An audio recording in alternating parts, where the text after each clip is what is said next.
My name is Brita Learned. I'm a chair of the worship committee. I'm going to be the assistant for today's service. Our worship leader this morning is Stephanie Trudel. She is the lay minister at the First Church UU of Leominster.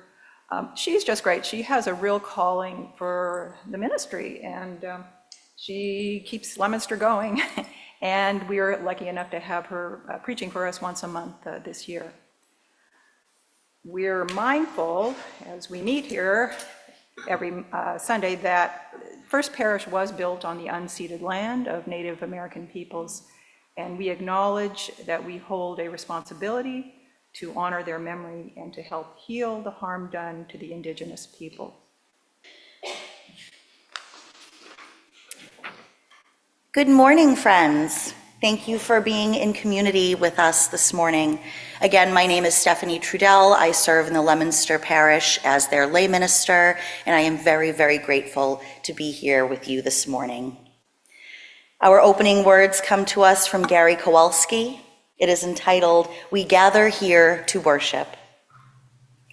We gather here to worship, to seek the truth, to grow in love, to join in service, to celebrate life's beauty and find healing for its pain, to honor our kinship with each other and with the earth, to create a more compassionate world beginning with ourselves, to wonder at the mystery that gave us birth, to find courage for the journey's end, and to listen for the wisdom that guides us in the quietness of this moment.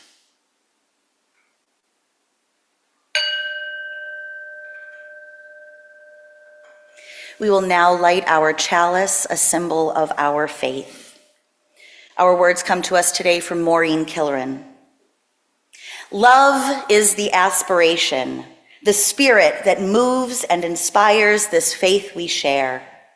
Rightly understood, love can nurture our spirits and transform the world. May the flame of this chalice honor and embody the power and the blessing of the love we need, the love we give, the love we are challenged always to remember and to share. Now please rise in body and spirit if you are willing and able, and join me in singing our opening hymn. It is number 361 in the gray hymnal, Enter, Rejoice, and Come In. I believe there are words also on the video that Sarah will be pulling up.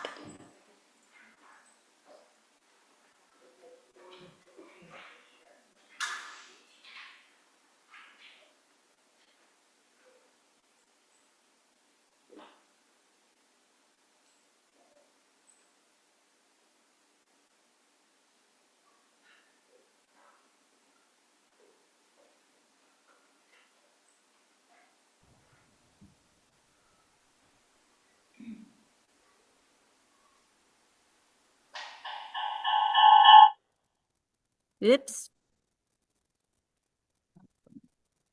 All right.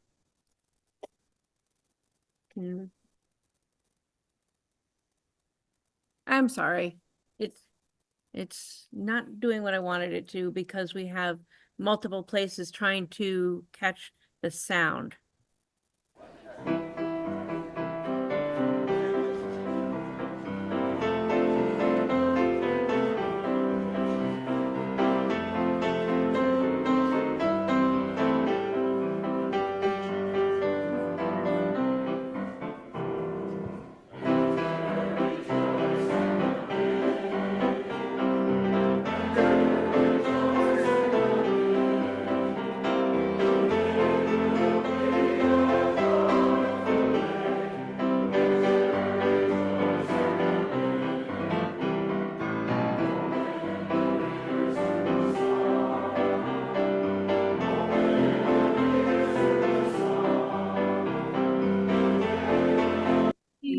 A joyful day, enter, rejoice, and come in. Open your heart to the sun. Open your hearts, everyone. Today will be a joyful day. Enter, rejoice, and come in. Enter, rejoice, and come in. Enter, rejoice, and come in. Today will be a joyful day. Enter, rejoice, and come in. Friends, please be seated. We will just.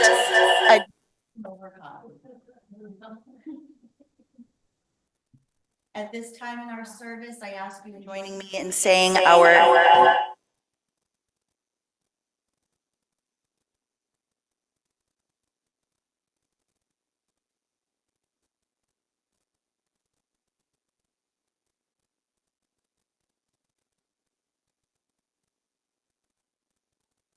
Doctrine of this church. The quest of truth is its sacrament, and service is its prayer. To dwell together in peace, to seek knowledge in freedom, to serve humanity in fellowship, to the end that all souls shall grow into harmony with the divine. Thus do we covenant with each other and with God. All right, friends, if you happen to be a child, this next portion of the service is for you.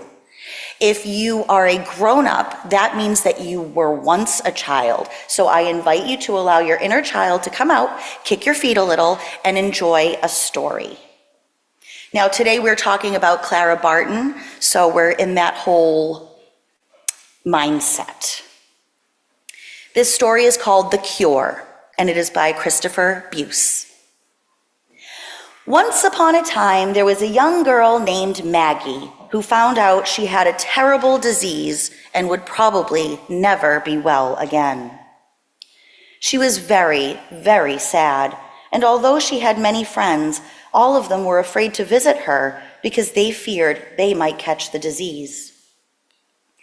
So the little girl sat in her bed all by herself and was very lonely. One day she heard a knock on her door. "Come in," she said, and in walked 3 of her friends. One was a doctor, one was a minister, and one was a magician. Maggie was very glad to see them, for no one else had been brave enough to visit her. "Hello, Maggie," said her friends as they sat down around her bed. "We came to tell you something. Each one of us is going to try and find a cure for your disease." "Yes," said the doctor.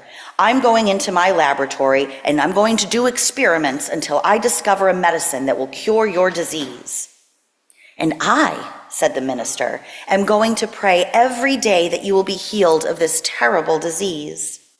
"And I," said the magician, "am going to look through my books of magic until I discover a potion or a spell that will rid you of your disease." Maggie smiled and was happy because she saw how much her friends cared for her. "Thanks," she said. "We're sorry we can't stay too long to visit," said her friends, "but we must rush off and begin our search for a cure. We'll return in 3 days, and surely by then one of us will have found a cure for your disease." And so her friends went away in search of a cure, and once again, Maggie was very lonely. For 3 days, Maggie's friends did everything they could to find a cure for the disease. The doctor worked hard in the laboratory, but couldn't discover any medicine that could help the little girl. The minister prayed every day and every night that Maggie would be healed of her disease, but the little girl was still sick. The magician looked through all the magic books, but there were no spells and no potions that could cure Maggie's disease. All 3 of Maggie's friends were very sad because they felt they had failed. After the 3 days were over, the doctor, the minister, and the magician returned to Maggie's house and told her the bad news. "We're sorry," they said, "but we couldn't find a cure. We did our best." And the 3 friends began to cry. "Don't cry," said Maggie. "Before I was sick, I had many friends, but now they're all afraid to visit me.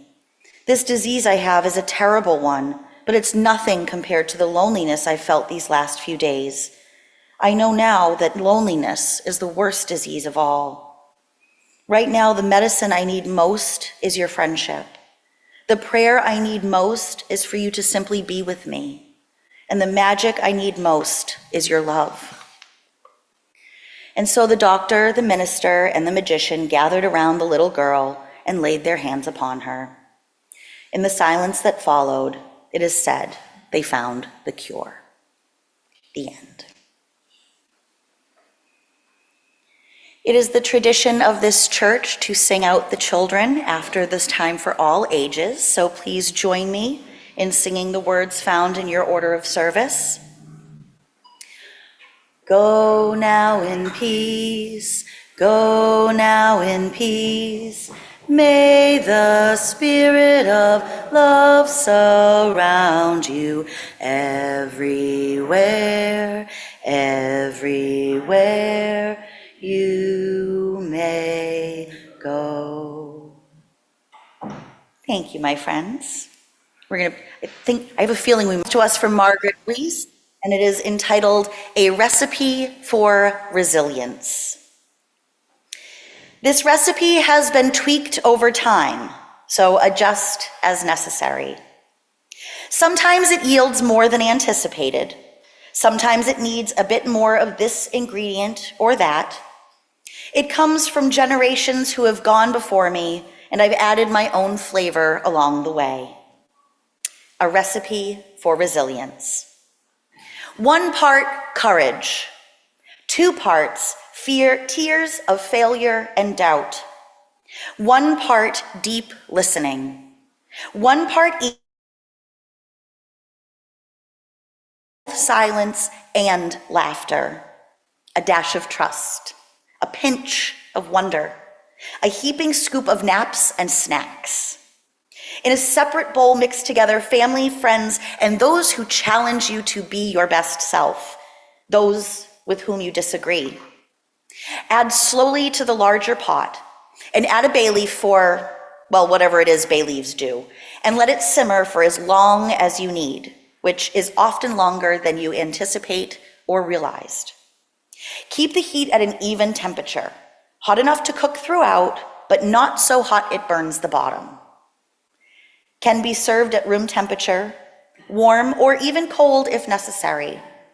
Serve alongside your favorite soft blanket, dog, cat, or other cuddly item. Make often, share with others, hold on to the leftovers. You'll need them after a long day that challenges your soul.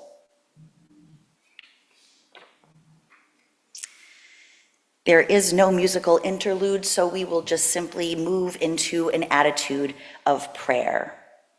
You will find in your order of service that the prayer today is responsive. I'll give you guys a second to locate that.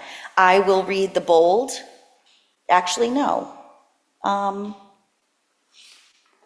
going to have you guys do the bold. I'm going to ask you to be bold, my friends. And I will say the words that are not bold. I'll raise my hands like this. When I wish for you, I'll cue you, okay? This prayer comes to us from Bonnie Viragard.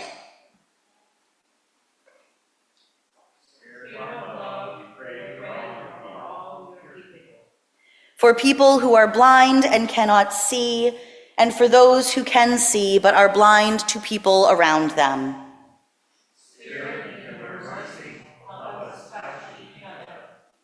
For people who move slowly because of accident, illness, or disability, and for those who move too fast to be aware of the world in which they live.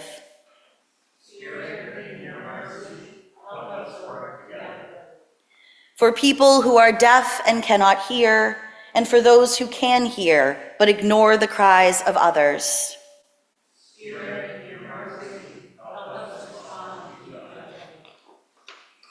For people who learn slowly, for people who learn in different ways, and for people who learn quickly and easily, but often choose ignorance.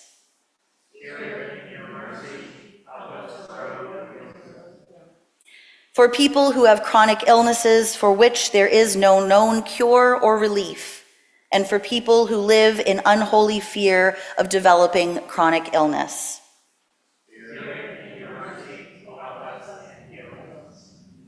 Spirit, in your mercy, help us and heal us. Good morning.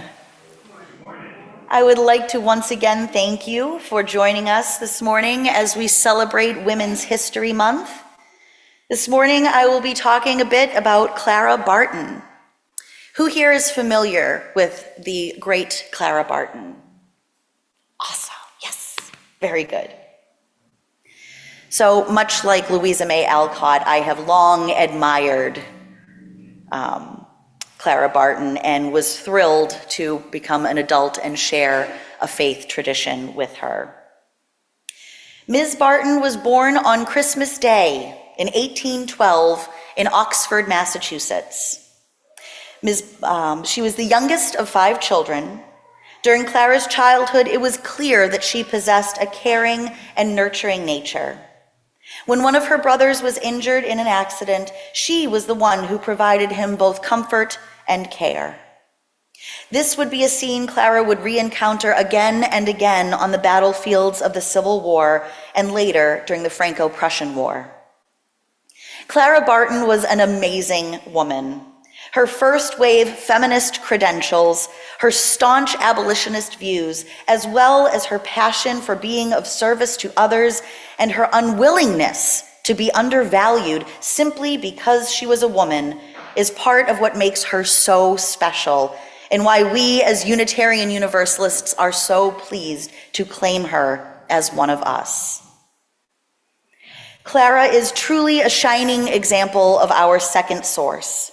As many of you know, in addition to our values previously expressed as the 7 principles, we also have 6 sources of our faith. I'll go through them quickly. This is excerpted from the book Sources of Our Faith, which if you don't have it, get it. It's a good one. The living tradition we share draws from many sources. 1, direct experience of transcending mystery and wonder affirmed in all cultures, which moves us to a renewal of the spirit and an openness to the forces which create and uphold life. 2, words and deeds of prophetic women and men which challenge us to confront powers and structures of evil with justice, compassion, and the transforming power of love. 3, wisdom from the world religions which inspire us to our ethical and spiritual life. 4, Jewish and Christian teachings which call upon us to respond to God's love by loving our neighbors as ourselves.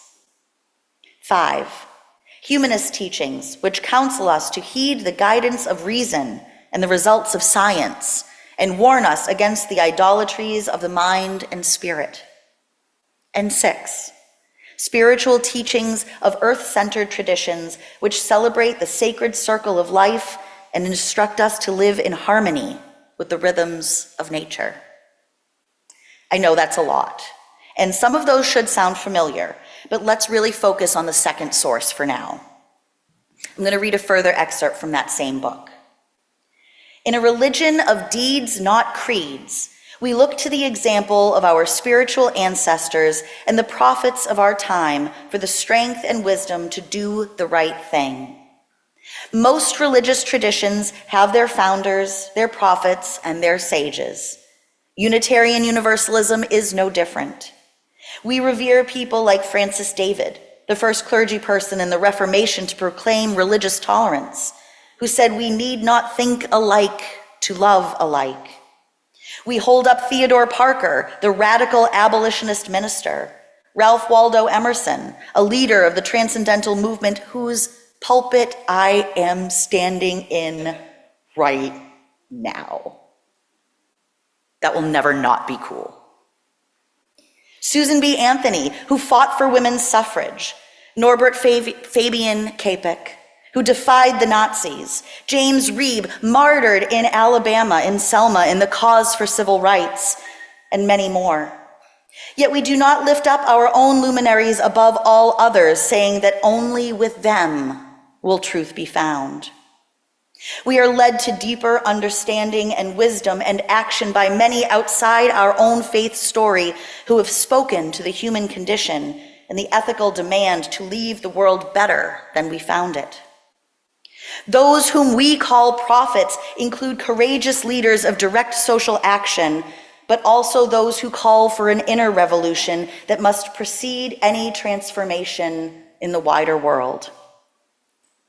Many theologians have reflected on the inseparability of justice, compassion, and love in our engagement with the world. Justice without compassion can lead to legalism and brutality. Loving without a commitment to justice can become mere sentimentality. The powers and structures of evil surround us. Many religious doctrines try to define and explain them.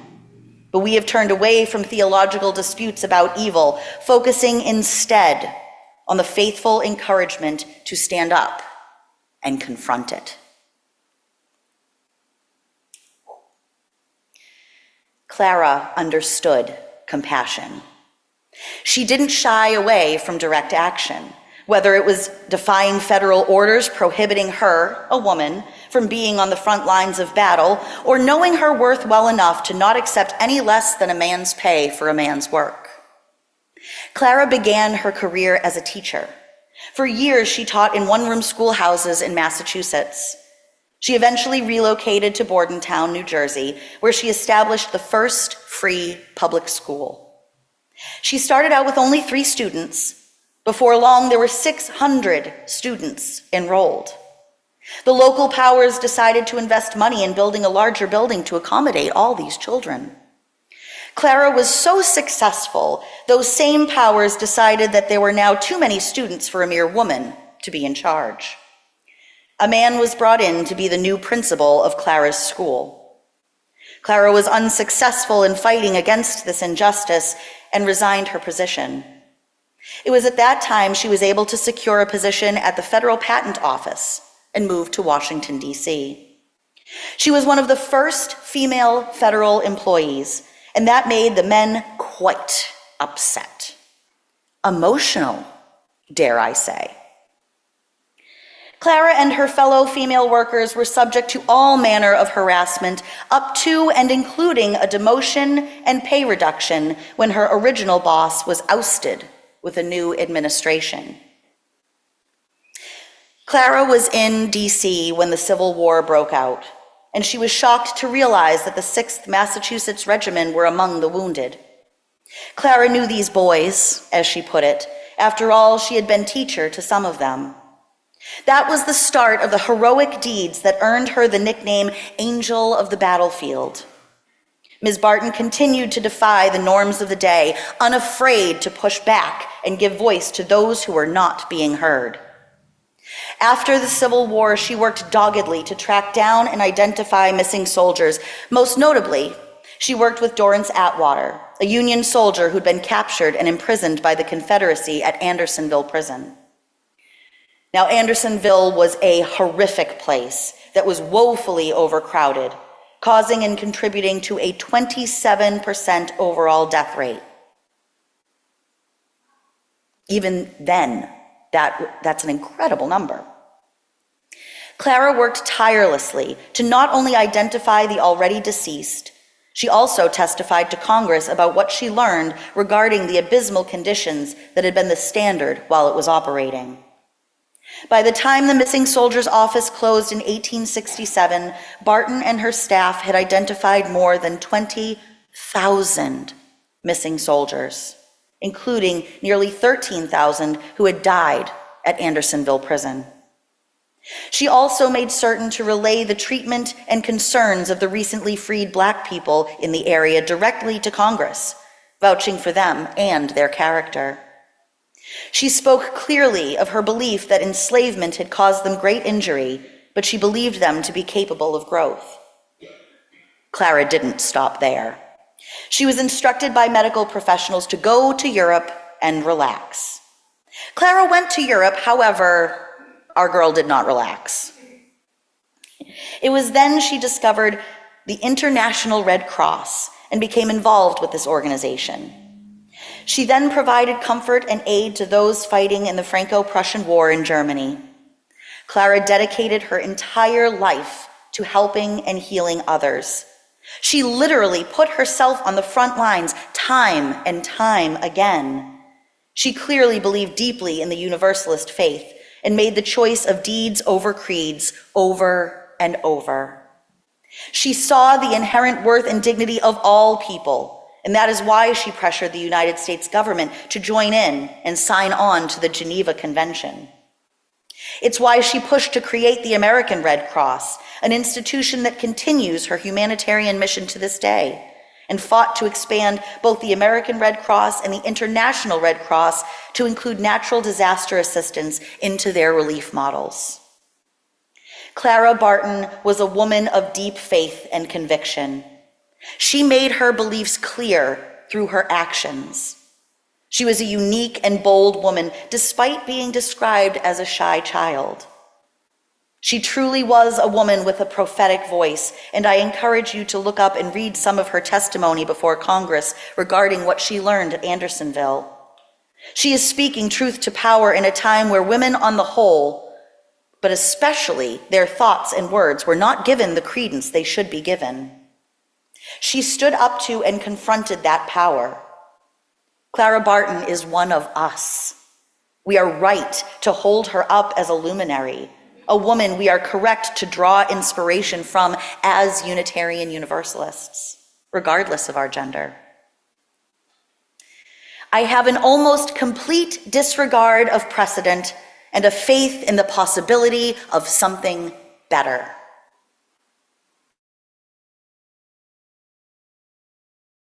I have an almost complete disregard of precedent and a faith in the possibility of something better.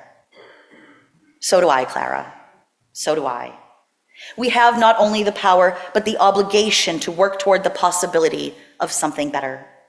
Let's get to work, my friends. May our hands carry out and make real the love in our hearts. Blessed be.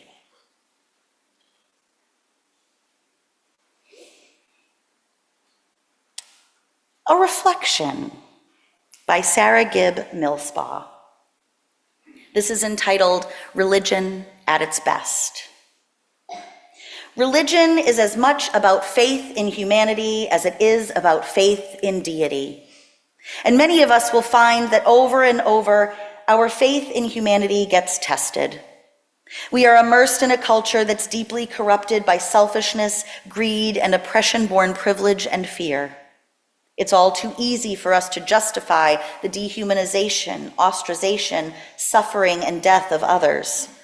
It's all too easy for us to devalue some humans' lives and feel somehow like we are still good, upstanding, moral people. Religion at its best asks us to do better than this, to rise above the selfishness and status seeking, the othering and xenophobia that comes so easily to us. Religion at its best, and our Unitarian Universalist faith, calls us to honor that which is sacred in each person, even those we might hate, even those who we find disgusting. It impels us to accept on faith that there is a sacred spark, a worthy spark in every person. This can sound mundane, but it is in fact radical, revolutionary even. Each person sacred. Each person worthy. Accepting this on faith changes how we live. In this time when so many of us live in fear of a dehumanizing political regime, let us renew our pledge to live out those sacred and humane teachings that draw us toward compassion, love, and justice in ever-widening circles of care. Thank you to Sarah Gibb Millspaugh for that reflection. It is the time in our service that I remind everyone that First Parish is self-supporting and self-sustaining. If an usher would be so kind as to collect your generous donations, please give as generously as you are able so that we may continue the good work of this congregation. And if you wish, please open your hymnals to number 402. From you I receive, to you I give. Together we share, and from this we live. Let us attempt to sing. From you I receive, to you I give. Together we share, and from this we live. From you I receive, to you I give. Together we share, and from this we live. From you I receive, to you I give. Together we share, and from this we live. Today's benediction comes to us from Carrie Gottfried. It is found in the book Conversations with the Sacred, a collection of prayers. This is entitled Love Loudly. Love loudly, Spirit of light, of life, of all that is good and bad and in between. Give me the courage and the inspiration to love loudly, to share my joy and compassion with others, to let them know how much I appreciate them. We all give and receive love, but loving loudly is one of the greatest of all, and it is so simple. All it requires is one person who is willing to say to anyone and everyone, you are loved. You are worthy of love. You deserve to be loved. Spirit of life, help me spread love throughout my communities. Help me teach others to love loudly so that it begins to circle around so I can hear it too. Live long and prosper, my friends. Peace and long life. Our service together has ended, but our service to the world begins. Let us go forth and love loudly, as Clara showed us.